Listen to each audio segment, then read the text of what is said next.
Olá, eu sou a Camila Babiuque, sou mestre em Filosofia pela Universidade Federal do Paraná.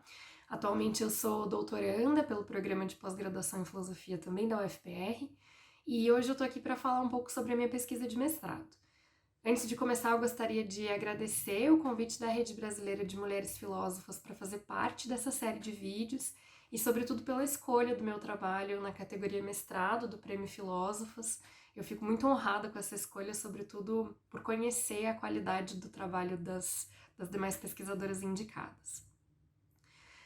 Bom, a minha dissertação, intitulada O Debate sobre o Gênio no Iluminismo Francês, o caso de Diderot, foi defendida junto ao programa de pós-graduação em Filosofia da UFPR em 2019 e foi orientada pelo professor Rodrigo Brandão. O principal objetivo da pesquisa foi definir o conceito de gênio no interior da filosofia de Denis Diderot e mostrar que ocorre uma evolução conceitual nos textos do autor que permite a ele dar precisão aos termos empregados e ainda assim manter os dois elementos principais da definição do conceito, que segundo a minha interpretação são o par, entusiasmo e razão. Essa hipótese de trabalho foi motivada por um debate existente entre os autores da literatura secundária sobre como definir o conceito de gênio na filosofia do Diderot. E uma interpretação partilhada entre alguns desses autores é de que haveria na concepção de gênio um momento do entusiasmo e um outro momento da razão, né? Haveria, portanto, uma ruptura nessa ideia. O meu esforço, então, foi de mostrar que uma outra leitura possível é essa segundo a qual ambas características caminham conjuntamente e constituem um fio condutor do conceito, né, que vai sendo construído, vai sendo identificado em diversas obras do autor.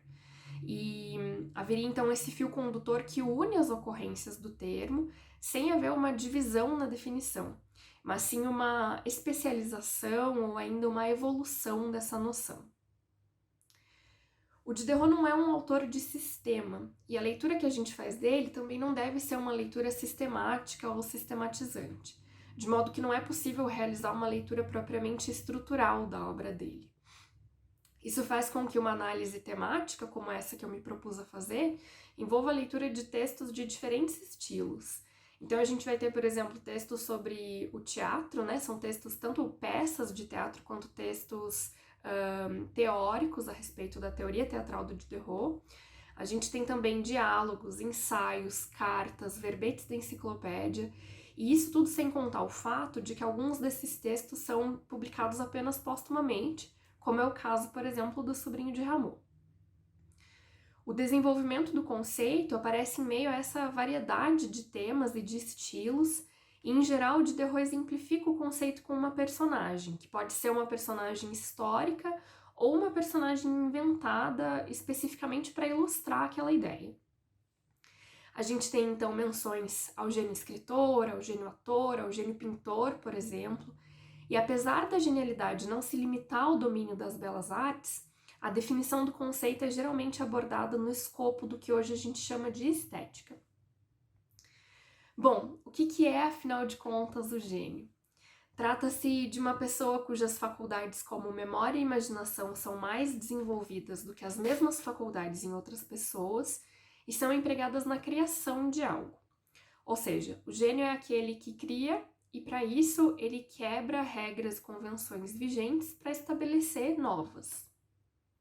O que o movimenta, conforme a interpretação que eu apresento na dissertação, são duas características centrais, à primeira vista, inconciliáveis. Como eu já adiantei, a gente tem de um lado o entusiasmo, que é representado pela força das paixões, pela energia que move uma pessoa no momento de uma grande ideia, por exemplo.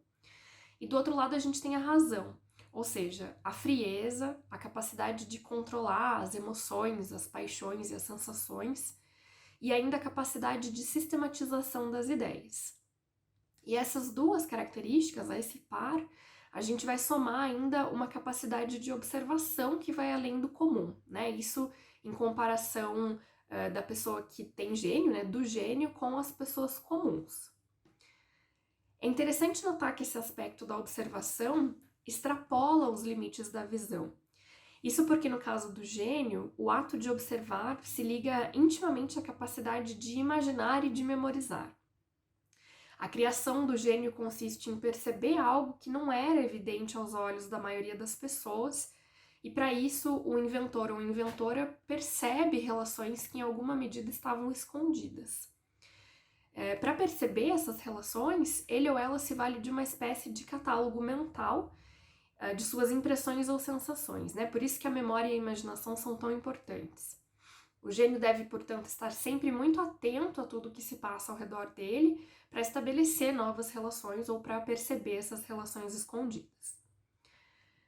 Bom, para traçar esse percurso, eu analisei alguns dos textos do autor sobre esse tema. Como a obra do Diderot é uma obra muito ampla, uma parte importante do trabalho foi a seleção dos textos que caberiam no escopo de uma pesquisa de mestrado. Depois dessa seleção, então, eu comparei as principais características da genialidade que permeiam os textos, sendo possível, assim, identificar isso que pode ser chamado de fio condutor do conceito de gênio.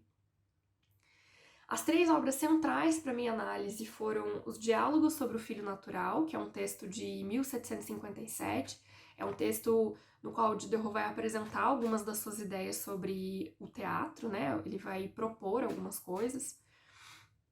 O segundo texto foi O Sobrinho de Rameau, que é um texto cuja datação é difícil de estabelecer precisamente, mas provavelmente escrito ao final dos anos 60 do século XVIII e depois ainda modificado, tendo algumas passagens acrescentadas ao longo dos anos 70, né? Como eu disse, é um texto publicado póstumamente. E o terceiro texto foi O Paradoxo sobre o Comediante, cuja primeira edição data de 1769, mas que também é ainda modificado ao longo da década seguinte. Conforme eu tento mostrar ao longo da pesquisa, as considerações do Diderot sobre a genialidade representam o caso de um filósofo ou ainda de uma interpretação que é feita ao longo do século XVIII e mais especificamente ainda que é feita na França. Para os fins dessa pesquisa foi importante estabelecer esse recorte porque nesse período um tema que era discutido na antiguidade acaba sendo retomado depois, né, de vários anos, de vários séculos sem ser debatido. E tem-se então um debate que é feito em território britânico, por exemplo, e um outro debate que é feito na França. Por isso é importante essa contextualização da pesquisa, né? Essa delimitação. Com a leitura de autores contemporâneos ao Diderot, é possível perceber que ele se apropria de algumas ideias de seus antecessores e acrescenta elas às suas particularidades, dando novos contornos à definição do conceito de gênio. Um autor que é crucial para a gente entender as proposições diderrotianas é o abade Jean-Baptiste Dubos, que apresenta no início do século XVIII uma definição da genialidade fundamentada na organização corpórea de uma pessoa. Para ele, a genialidade consiste basicamente em uma certa organização do corpo e das vísceras, somada ao sangue que se aquece. O Dubos, então, retoma um tema antigo e levanta a questão para os autores contemporâneos a ele. Na antiguidade, se pensava a genialidade como uma inspiração das musas ou dos deuses. E depois, na virada do século XVII para o XVIII, quando essa questão é retomada, quando se fala novamente sobre a natureza do gênio, tenta se definir por uma via, digamos, menos obscura, né, por algo mais palpável. O que interessa reter desse aspecto é que o Diderot toma da interpretação do Dubos essa visada fisiológica ou fisiologista e tenta explicar o que é a genialidade a partir de algo tão palpável quanto o corpo humano. Eu escolhi esse exemplo para ilustrar rapidamente esse diálogo travado entre as obras do Diderot com outros autores do período. E esse debate, esse diálogo, acontece tanto externamente à filosofia do Diderot quanto internamente. Né? Aquelas 3 obras que eu citei como obras centrais da minha pesquisa, elas estão em constante diálogo com outros textos do autor, que cada um à sua maneira jogam luz na definição do conceito de gênio. E é interessante notar ainda que o paralelo travado entre obras que contemplam temas muito diversos, como obras de fisiologia, por exemplo, que nos ajudam a entender obras teatrais, ou ainda verbetes da enciclopédia, aparentemente despretensiosos, mas que vão ajudar a entender conceitos mais complexos de outros textos do Diderot, é algo que é sempre presente, né? Algo que está sempre ali na leitura do autor. Bom, Antes de encerrar, vale lembrar ainda que o Diderot pode ser lido em diferentes níveis, por exemplo, com pretensões filosóficas ou literárias, de modo que é possível se divertir bastante com a leitura de alguns contos ou de alguns diálogos, e muitas vezes com os mesmos textos encontrar implicações filosóficas profundas. Para quem se interessar, então, em desbravar as obras do autor, eu indico a leitura especialmente desses contos e diálogos. Acho que O Sobrinho de Ramon é um ótimo texto para iniciar essa aventura, né, na leitura dos textos. E a gente conta ainda com uma série de traduções em língua portuguesa. Eu tenho certeza que quem quiser se aventurar nessa leitura vai ter uma experiência única. Bom, é isso. Obrigada.